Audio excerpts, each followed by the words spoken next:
সুপ্রিয় দর্শক দর্শক জানেন যে আমার ভয়াবহ অবস্থা। আদা আমার এই যে চুরি হয়ে গেছে, দেখেন আপনারা, দেখেন এই যে মানুষের শত্রু আমি, দেখেন কী রকম অবস্থা করছে। আমার প্রায় দুইটা নেটিং চুরি গেছে, দুইটা প্রায় 1 শতকের মতো অলরেডি। কিন্তু আদা তো এখনও কিছু হয় নাই, তবুও মানুষের চোখে কিন্তু একদম ধরতেছে না। এই দেখুন, হঠাৎ করে আমি সকালবেলা আসি, দেখি যে এই রকম অবস্থা। আদা দেখুন, এই যে এই পর্যন্তই চুরি নিয়ে গেছি। এখন এখানে দর্শক ভয়াবহ বৃষ্টি, প্রায় 15-20 দিন থেকে এখানে ভয়াবহ বৃষ্টির কারণে আদার গাছ অনেক দুর্বল হয়ে গেছে। আমি অবশ্য এখানে অনেক খুব চেষ্টা লাগাচ্ছি যে পরিচর্যা স্প্রের মাধ্যমে গাছগুলো ফিরিয়ে আনার জন্য। তাতে দেখুন যে শত্রু কিন্তু একদম বুকে আঘাত হারল আমার। এইভাবে কিন্তু আমার এই দুইটা নেটিং চুরি হয়ে গেছে, প্রায় 1 শতক এরিয়াটা হবে। এই দেখুন গাছগুলো এইভাবে কিন্তু করে রাখছে।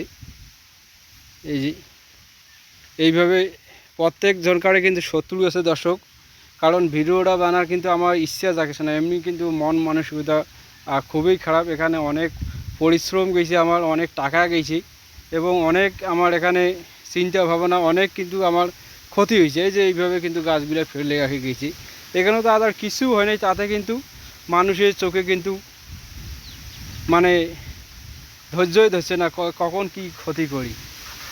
এই যে এইভাবে গাছগুলো কিন্তু ফেলে রাখছে দর্শক। তাই আমার মতো কিন্তু আপনারাও কিন্তু সাবধান হন। যারা আদা চাষ করছেন অবশ্যই কিন্তু পাহারা দিতে হবে, কারণ মানুষ কিন্তু মানুষের ভালো দেখতে পারে না।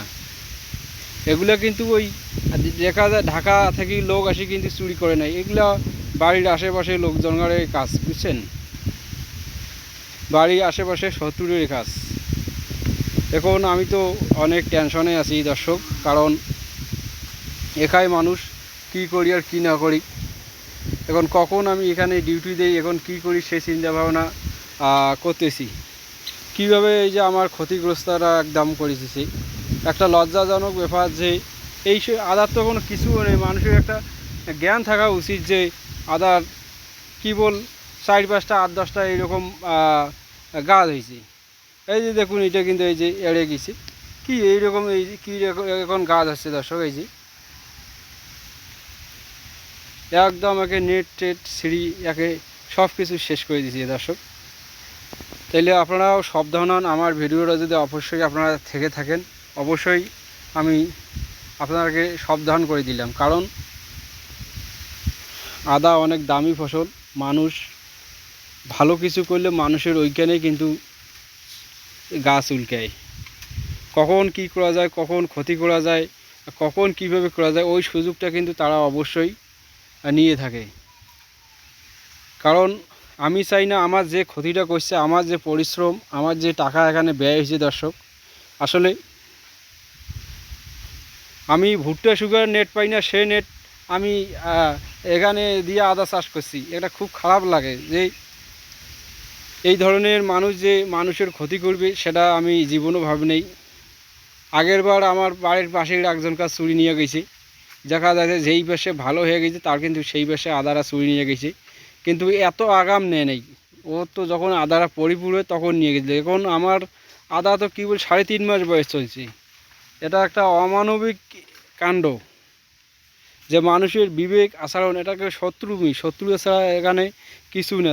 চুরি কিন্তু এই কী এমন জ্বালা আদা বিক্রি করবে, এখানে জ্বালা আদা কয় টাকা বিক্রি করবি? মানুষের এই রকম বিবেক জ্ঞান সব কিছু হারিয়ে গেছে, কারণ শত্রু কিন্তু দূরের হয় না, শত্রু বাড়ির আশেপাশেই হয়। এইটা মনে রাখবেন দর্শক, যারা আপনারা আদা চাষ করছেন, আমার এই প্রতিবেদনটা ভিডিওটা যদি দেখে থাকেন, আমি কিন্তু খুব কষ্টের দুঃখে কিন্তু এই ভিডিওটা আমি আপনাদেরকে সাবধান করার জন্য কিন্তু আমি ইউটিউবে আমি এই ভিডিওটা কিন্তু আপলোড করে যাচ্ছি, কিন্তু আমার মানে হয় না এই ধরনের ভিডিও। এই যে আমি এখন এই যে বাস টাস কেটে নিলাম দর্শক, এখানে আমাকে অবশ্যই পাহারা দিতে হবে এবং কারেন্টের লাইট সেটিং করতে হবে, তাছাড়া উপায় নেই। এখানে অনেক টাকা ব্যয় হয়ে গেছে, অনেক কষ্ট গেছে, অনেক সময় গেছি। আসলে আপনারা জানেন যে যারা আদা চাষ করছেন কীরকম পরিশ্রম। তা আপনারাও যারা আদা চাষ করছেন এখন থেকে সাবধান হন, যে মনে করছেন যে আমার চুরি করবে না, চুরি না করলেও আপনার সঠিক সময়ে চুরি করবেই। এইটাই আমি সাবধান আপনাদেরকে করে দিচ্ছি, বারবার একই কথা বলতেছি যে সাবধান হন। একটা অমানবিক কাণ্ড। এই যে গাছের কি অবস্থা, এই যে এই গাছগুলোর কি এমন হয়েছে আদা, হ্যাঁ? এইরকম করে আমার ওই যে 1 শতক জমি কিন্তু চুরি নিয়ে গেল। এই দেখুন। কাজেই দর্শক,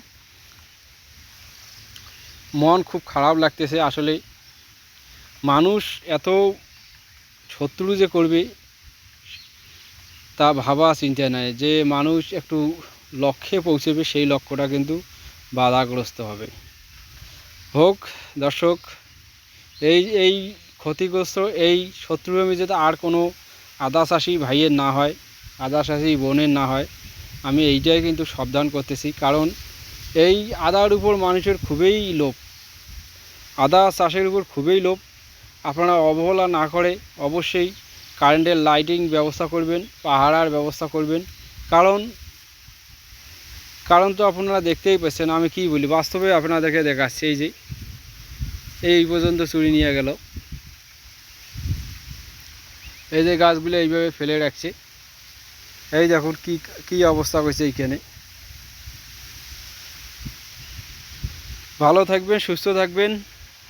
আমার মনের কষ্ট দিয়ে আমি সেই ঈশ্বরকে বিচার দিয়েছি, এর বিচার অবশ্যই কিন্তু হবে।